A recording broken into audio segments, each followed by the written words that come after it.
और जब कई परिस्थितियाँ जब हमारे जीवन के सामने आती है ना, तो हम लोग हमेशा ध्यान में रखें कि जब हम लोग अपने अंदर के डर के ऊपर और उन परिस्थितियों के ऊपर जय पाने की कोशिश करते हैं, तो उस समय हमें निरुत्साही करने वाले, हमें हतोत्साहित करने वाले, हमें निराश करने वाले कौन होंगे पता है आपको? मान के चलिए आप किसी परिस्थिति का सामना कर रहे हैं, आप उससे लड़ रहे हो, आप उससे मुकाबला करने के लिए तैयार हो, आप उस पर जय पाने के लिए तैयार हो, लेकिन आपको निराश करने वाले भी लोग होंगे, आपको पीछे खींचने वाले भी लोग होंगे जो नहीं चाहेंगे कि आप जय पाए या आप विजय हो। वो नहीं चाहेंगे क्योंकि वो आपकी सफलता या वो आपकी विजय देखना पसंद नहीं करते। और बाइबल हमको बताती है कि ऐसे लोग कौन होंगे पता है आपको? जो नहीं चाहेंगे कि आप जय पाए या आप विजय हो। कौन होंगे? अपने ही लोग।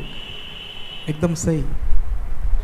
जब दाऊद वहां पर आता है और देखता है कि गोलियत ललकार रहा है, गोलियत पुकार रहा है इजराइल की सेना को, परमेश्वर यहोवा को ललकारता है, और दाऊद वहां पर आकर कहता है कि ये कौन है, खतना रहित व्यक्ति कौन है जो परमेश्वर की सेना को ललकारे। वहां पर सबसे पहले जवाब देने वाला दाऊद को कौन था पता है? उसका भाई एलियाब। कहता है जाकर अपनी भेड़ चराना या जंगल में युद्ध करने के लिए क्यों आए? वो उसके खुद के अंदर तो इतनी हिम्मत नहीं थी कि वो जाकर गोलियत का सामना कर सके, लेकिन जब दाऊद के अंदर वो साहस आ रहा था, जब दाऊद चाह रहा था कि कोई भी जाकर उससे युद्ध करे, इवन वो खुद चाहता था कि वो जाकर उससे मुकाबला करे, क्योंकि उसने इजराइल के परमेश्वर को ललकारा है, इजराइल की सेना को नहीं, लेकिन उसने इजराइल के परमेश्वर को ही ललकारा है। तो उसे डिस्करेज करने वाले, उसे हतोत्साहित करने वाले, उसे निराश करने वाले कौन थे? उसके अपने ही थे, जो उसको पीछे खींचने का प्रयास कर रहे थे, जो नहीं चाहते थे कि वो युद्ध में जाए, क्योंकि वो लोग समझते थे कि ये तो अभी बच्चा ही है, ये तो अभी जवान भी नहीं हुआ, इसके अंदर तो कोई भी ऐसी निपुणता नहीं है जिसमें होकर युद्ध लड़ सके, युद्ध में जा सके, कोई भी योग्यता, कोई भी काबिलियत उसके अंदर नहीं है, तो ये कैसे जाकर उस गोलियत का सामना करेगा? नहीं कर सकता भैया, तू जाकर अपनी भेड़ बकरियों को ही चरा, तो वहां पर ही अच्छा है। इस संसार में जब हम लोग आगे बढ़ने की कोशिश करते हैं या कुछ भी करने की कोशिश करते हैं ना, ध्यान में रखिएगा, आपको पीछे खींचने वाले सिर्फ और सिर्फ आपके अपने ही होंगे। पहले अपने होंगे, बाद वाले तो बाद में करेंगे, लेकिन पहले निराशा, पहले उदासी, पहली मायूसी आपको अपने घराने के लोगों से ही मिलेगी।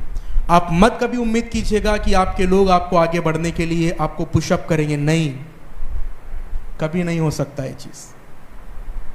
जो लोग वचनों को जानते, जो वचनों को समझते हैं ना, वही दूसरे को उठाते हैं, जैसे बरनबास ने पौलुस को उठाया था। आपको पता है एक समय था जब बरनबास आगे बढ़ रहा था, लेकिन जब उसने देखा कि मुझसे ज्यादा अनॉइंटिंग पौलुस की है, मुझसे ज्यादा प्रभु इसको इस्तेमाल करना चाहता है, एक समय ऐसा आया कि बरनबास का नाम ही गायब हो गया और सिर्फ आपको पौलुस ही पौलुस दिखाई देता है पूरे प्रेरितों के काम में। ऐसी आत्मा बहुत कम लोगों की होती है जो दूसरों को उठाते और खुद पीछे हो जाते, बहुत कम लोग होते। दुनिया में यही आत्मा है, खुद आगे होना और दूसरों को पीछे करना।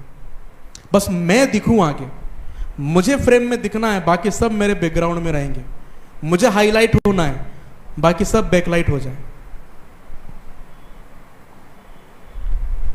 सारा गौरव, सारी महिमा सिर्फ मुझे चाहिए, बाकी किसी का कोई योगदान नहीं, जो भी करने वाला मैं हूं भैया, और कोई नहीं है। लेकिन प्रभु की आत्मा से, जो सच्ची आत्मा से भरे हुए लोग होते हैं ना, वो दूसरों की उन्नति से प्रसन्न होते हैं। उनको जलन नहीं होती कि वो आगे बढ़ रहा है, बल्कि उनको खुशी होती है कि वो मुझसे आगे जा रहा है। एक उदाहरण बता के मैं समाप्त करूंगा, फिर आने वाले सप्ताह पे अपन आगे बढ़ेंगे।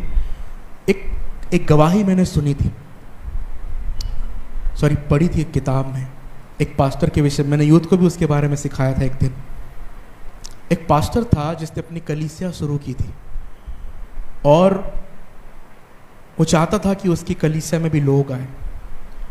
वो प्रार्थना करता था, 1 जन आया, सुसमाचार की सेवा की 2 जन आए, प्रचार किया 3 जन आए, ऐसे करके उसकी कलीसिया में लोग धीरे धीरे बढ़ने लगे, लेकिन उतने नहीं थे जितने उसको चाहिए थे। लेकिन उसी के बराबरी में एक और चर्च था जहाँ पर बहुत सारे लोग थे, बहुत सारे। उसका चर्च पूरा भरा हुआ था, बहुत थोड़ी बहुत जगह उसके चर्च में खाली थी। लेकिन उसको देखकर उस दूसरे पास्टर के मन में आपको क्या लगता है कि क्या आया होगा? हैं? बताइए। उस चर्च में बहुत सारे लोग जा रहे और इस चर्च में मात्र 10 लोग हैं। अगर मेरी जगह आप होते तो आपको क्या लगता? आप बताइए। उसका चर्च पूरा खचाखच भरा हुआ है, ढेर सारे लोग हैं और सारे रईस हैं, सब गाड़ियों से आते हैं। कोई ऑडी से आता है, कोई BMW से आता है, हैं? कोई थार से आता है। सबके पास एक्सपेंसिव चीज़ें, सब एकदम रईस उसके चर्च में जाते हैं। और यहाँ पे सब कोई मजदूरी करता है, कोई कुछ बेचता है, कोई कुछ करता है, ऐसे लोग आते हैं। आपके मन में क्या आएगा? आप सोचिए, आप बताइए ईमानदारी से। जलन होगी। आपको भी ऐसा लगेगा कि यार थोड़े बहुत चर्च उसके मेरे चर्च में आ जाए, ठीक है। और फिर वहां से फिर वो प्रतियोगिता चालू होती, खींचातानी वाली। उसको नीचे गिरा के अपने आप को अच्छा बताना कि मैं अच्छा हूं, वो बुरा है। वो कलीसिया अच्छी नहीं है, मेरी कलीसिया अच्छी है, मेरी कलीसिया में आओ। और इस दुनिया में ऐसा बहुत है, आप बहुत से लोगों को देखोगे ऐसा करते हुए। वो दूसरी कलीसिया को, दूसरे पास्टरों को नीचा दिखाते, अपने आप को अच्छा बताते और लोगों को प्रोत्साहित करते कि भाई मेरी कलीसिया अच्छी है, मेरा चर्च अच्छा है, मेरे चर्च में आओ तो ही आशीष पाओगे, उसकी कलीसिया में जाओगे तो नरक में जाओगे। हैं ऐसे लोग जो भेड़ बनाते नहीं, चुराते हैं, भेड़ चुराने वाले। उसका भी मेरे इसमें आ जाए, उसका भी मेरे चर्च में आ जाए, सबका मेरे चर्च में आ जाए, सबका चर्च खाली हो जाए, मेरा चर्च भर जाए। क्योंकि लोगों को प्रभु से प्रेम नहीं है, लोगों को प्रेम है मनी, पैसा। ज्यादा लोग, ज्यादा पैसा। और पैसे ने सबको अंधा बना दिया। उस गवाही में पता है क्या है? उस पास्टर को इस बात का दुख नहीं था कि उसकी कलीसिया में, मतलब दूसरे पास्टर की कलीसिया में बहुत सारे लोग आ रहे, बल्कि वो इस बात से बहुत खुश था। उसने पता है प्रार्थना क्या की होगी? आपको क्या लगता है क्या प्रार्थना उसने की होगी? प्रभु जी उसकी कलीसिया के लोग मेरी कलीसिया में आना शुरू कर दे। प्रभु कुछ तो ऐसा कर, कुछ ऐसा चमत्कार कर, कुछ तो ऐसा कर जिससे लोग मेरी तरफ आकर्षित हो जाए, मेरे चर्च की तरफ आकर्षित हो जाए और मेरा चर्च जो है ये खाली कुर्सियां हैं ये सारी की सारी भर जाए। क्या ऐसी प्रार्थना की होगी उसने? क्या प्रार्थना की होगी उसने? हैं? उसने पता है प्रार्थना क्या की थी? उसने प्रार्थना की प्रभु उसका चर्च और भर जाए, उसका चर्च भरता जाए। इतने लोग दे उस कलीसिया को, इतने लोग दे उस पास्टर को कि उसके चर्च में बैठने को जगह ना रहे। ये प्रार्थना उसने की। और इसका परिणाम पता है क्या हुआ? जब वो चर्च भर गया ना, लोगों ने देखा ये चर्च तो खाली है और यहाँ पर भी वैसी सेवा होती है जैसी वहाँ पर होती है। यहाँ भी वही वचन सुनाया जाता है जैसे वहाँ पर सुनाया जाता है। लोग ऑटोमेटिकली उसके चर्च में आना शुरू कर दिए, उसको बुलाने की जरूरत नहीं पड़ी। उसका उमड़ता गया, इसका भरता गया। आप एक गिलास लेना और गिलास में पानी डालना लोटे से, और जब गिलास भरता है, पूरा भर जाता है, तो क्या हो जाता है? वो उमड़ने लगता है, ऊपर से गिरता है पानी। तो जो दूसरा पास्टर था जिसकी कलीसिया खाली थी, उसने पता है क्या किया? उसकी भरने के लिए प्रार्थना की। उसके बाद जो नीचे गिरा ना, मतलब जो उमड़ के जो गिरा, वो उसके पास आया, उसकी कलीसिया में, और वो बहुत खुश था। कई बार आशीषें तभी आती है जब हम दूसरों की उन्नति के लिए प्रार्थना करते हैं। दुनिया में हमें गिराने वाले बहुत हैं और इसकी शुरुआत सिर्फ घर से ही होती है। प्रभु ने भी क्या कहा कि कोई भी भविष्यद्वक्ता अपने ही घर में आदर कभी नहीं पाता, कभी नहीं। हमें डिस्करेज करने, इवन प्रभु यीशु मसीह के भाई भी उस पर विश्वास नहीं करते थे, है ना। प्रभु यीशु मसीह को एक बार ताना मार के उसके भाइयों ने बोला, जैसा तूने काना में किया ना वैसा यरूशलेम में करके दिखा, ताना मार के, ठीक है। अपने ही लोग हमें पीछे खींचने की कोशिश करते। आप अन्य जातियों से अपेक्षा मत कीजिए कि वही हमें खींचे नीचे गिराने के लिए पीछे हमारे लगे रहते हैं। आपके भाई, आपके बहन जो मसीह में हैं, अन्य जाति लोग नहीं, वही आपको डिस्करेज, निराश करने के लिए, हतोत्साही करने के लिए, आपको पीछे खींचने के लिए जो चाहे वो करेंगे। लेकिन सच्चे शिष्य जो प्रभु का वचन सच्चाई से जानते हैं और समझते हैं, वो बरनबास के समान अगर कोई हमसे आगे बढ़ रहा है ना, उसको और आगे बढ़ाएंगे और खुद पीछे हो जाएंगे। पर्दे के पीछे सेवा करने वाले बहुत कम लोग मिलते हैं, सब पर्दे के सामने आना चाहते हैं, लेकिन बरनबास के जैसे पर्दे के पीछे सेवा करने वाले बहुत कम हैं। प्रभु को दोनों की ज़रूरत है, लेकिन प्रभु को एक ऐसा आत्मा चाहिए जो दूसरों की उन्नति से कभी जलता ना हो, कभी ना जलता हो। अगर दूसरा बढ़ रहा है ना, तो उसके बढ़ने के लिए और प्रार्थना करो कि वो और बढ़े। वचन ये नहीं सिखाता कि निर्बलों को गिराओ। रोमियो की पत्री में लिखा हुआ है कि जो निर्बल है उसको संभालो, उन्हें संभालना है, उन्हें दृढ़ करना है। और अगर कोई हमसे आगे बढ़ता है ना, उसको और आगे बढ़ाना है। सारी महिमा तो प्रभु को मिलना है। हम क्या हैं? हम धूल के समान है, हम मिट्टी के समान है, हम कुछ भी नहीं है। हम जो भी है सिर्फ परमेश्वर है। अगर हम प्रभु के लिए एक छोटा सा भी काम करते हैं और वो दुनिया को नहीं पता है ना, फिक्र मत कीजिए, मत परवाह कीजिए कि दुनिया को उसके बारे में नहीं पता है। आपको सिर्फ इस बात पर गर्व रहना चाहिए कि वो चीज़ जो मैंने परमेश्वर के लिए की, भले ही वो दुनिया की नज़रों से छिपी हुई है, लेकिन न्याय के दिन उसकी चर्चा परमेश्वर अरबों खरबों लोगों की भीड़ के सामने करेगा कि मेरे इस विश्वास योग्य दास या इस दासी ने मेरे लिए ये किया है। इस दुनिया में अगर आप कोशिश भी करोगे ना कि आपने छोटा सा एक काम किया, लोगों को गा गा के बताओगे और आप चाहोगे कि लोग उसकी प्रशंसा करें, लोग 10 दिन याद रखेंगे फिर भूल जाएंगे, कोई याद नहीं रखेगा। मनुष्य का स्मरण पृथ्वी पर से समय के साथ खत्म होते चला जाता है, समय के साथ सब भूलते चले जाते हैं। मुझे नहीं मालूम मेरी पीढ़ी में कौन था मेरे दादा परदादा, उसके बाद नहीं मालूम। हमारा भी अस्तित्व एक दिन समाप्त हो जाएगा, हमको इवन हमें तक याद नहीं होगा, हमारी आने वाली पीढ़ी को हम याद नहीं होंगे। सोचिए, हमारी आने वाली पीढ़ी हमको नहीं जानती होगी, भले ही वो हमसे आगे बढ़े, लेकिन तब भी वो हमको नहीं जानेंगे। ऐसा होगा तो फिर हम किस बात का घमंड करते हैं इस संसार में?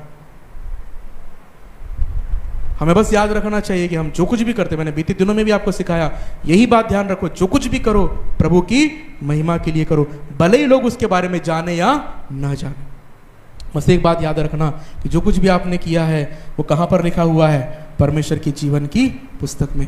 और न्याय के दिन वो कोई 100-200 लोगों के सामने उसकी प्रशंसा नहीं करेगा, उसकी तारीफ नहीं करेगा। जो भी आपने प्रभु के लिए किया है ना, उत्पत्ति से लेके पृथ्वी के अंत तक जितने लोग होंगे वो सब न्याय सिंहासन के सामने खड़े होंगे, और उन लोगों के सामने आपके अच्छे कामों की, जिसके बारे में भले ही दुनिया को ना पता हो, उसकी प्रशंसा किसकी ओर से होगी? परमेश्वर की ओर से। उत्पत्ति से सोचिए, आदम से लेकर जो पहला आदमी बनाया गया था उससे लेकर पृथ्वी के अंत तक जितने प्राणी होंगे, जब वो सब खत्म हो जाएंगे और सब न्याय सिंहासन के सामने खड़े होंगे, आप कल्पना करके देखिए, सोच कर देखिए, आपने इतना सा भी काम किया, छोटा सा भी प्रभु के लिए काम किया और उसकी तारीफ किसी ने नहीं किया, कोई उसके बारे में नहीं जानता, मत परवाह कीजिए। उत्पत्ति से लेकर अंतिम दिन तक के जितने लोग होंगे वो सब जानेंगे कि आपने प्रभु के लिए क्या किया, सब जानेंगे। जलन वाली आत्मा या दूसरों को नीचा दिखाने वाली आत्मा यदि हमारे अंदर है ना, यीशु के नाम से उसको डांट कर भगाइए। और कभी दूसरों की उन्नति से कुड़िए मत, निराश मत होइए, बल्कि कोशिश कीजिए कि मैं घटता जाऊं और प्रभु बढ़ता जाए। अगर मैं पीछे हो रहा हूं तो मुझे एक कदम और पीछे कर लेना चाहिए, और अगर प्रभु किसी को उठा रहा है ना, तो उसको एक कदम और आगे बढ़ाने में उसकी मदद करना चाहिए। ऐसी आत्मा को अपने अंदर जगह दे जो दूसरों की उन्नति से खुश होती हो। एलियाब के अंदर यह नहीं था, इसीलिए परमेश्वर ने उसका तिरस्कार किया था। यहाँ पर एलियाब के चरित्र की एक छोटी सी झलक आपको दिख सकती है कि परमेश्वर ने उसको क्यों रिजेक्ट किया और क्यों दाऊद को सेलेक्ट किया। क्योंकि एलियाब और उसके भाइयों के अंदर वो नहीं था जो दाऊद के अंदर था। ध्यान रखिएगा, हमारे काम, हम जो भी करते हैं वो हमेशा परमेश्वर को याद रहते हैं और परमेश्वर उन कामों को कभी भी भूलता नहीं। हमें निराश करने वाले अपने ही लोग हो सकते हैं, हतोत्साहित करने वाले अपने ही लोग हो सकते हैं, लेकिन हमको उनकी बातों में कभी भी नहीं आना। हमें भरोसा रखना है परमेश्वर पर, क्योंकि ऊंचा उठाने वाला कौन है? परमेश्वर। जैसे दाऊद ने परमेश्वर को ऊंचा उठाया, वैसा ही परमेश्वर हमें भी ऊंचा उठाएगा।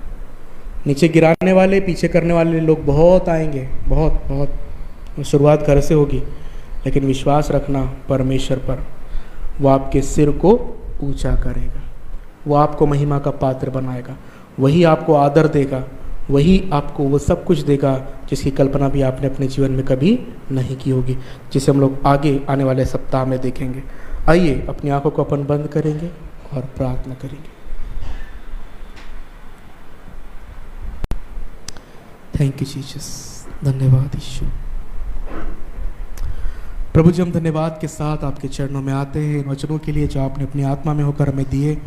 हम धन्यवाद करते हैं प्रभु जी, जो बातें आज अपने वचनों के द्वारा आपने हमें सिखाई है कि प्रभु हम अपने शत्रु को कमज़ोर ना जाने।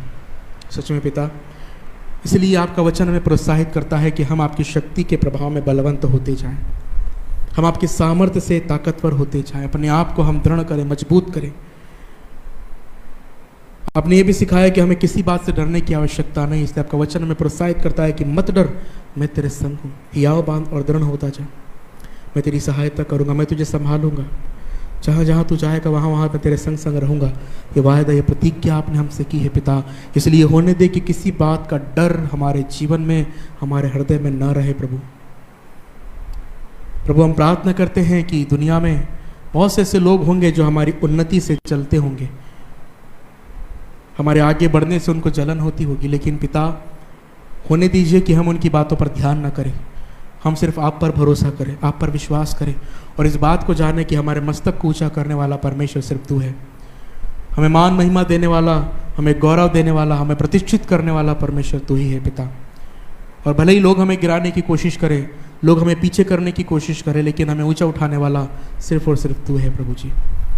और यह विश्वास हमारे अंदर रहे और उस विश्वास में होकर हम अपने जीवन में आगे बढ़ते रहे पिता, ये हम प्रार्थना करते हैं प्रभु। कोई भी मनुष्य और किसी भी मनुष्य की बातें हमें निराश न करने पाए प्रभु, ये हमारी दुआ है आपसे पिता। लेकिन हम आपकी सामर्थ्य में बलवंत होते जाएं, आपकी शक्ति में दृढ़ और मजबूत होते जाएं और किसी भी बात की परवाह न करें पिता, ये हम प्रार्थना करते हैं प्रभु जी। धन्यवाद देते हैं, आपने हमारी प्रार्थना को सुना। सर आदर महिमा आपको देते, धन्यवाद के साथ यीशु के नाम में मांगते हैं, आमीन।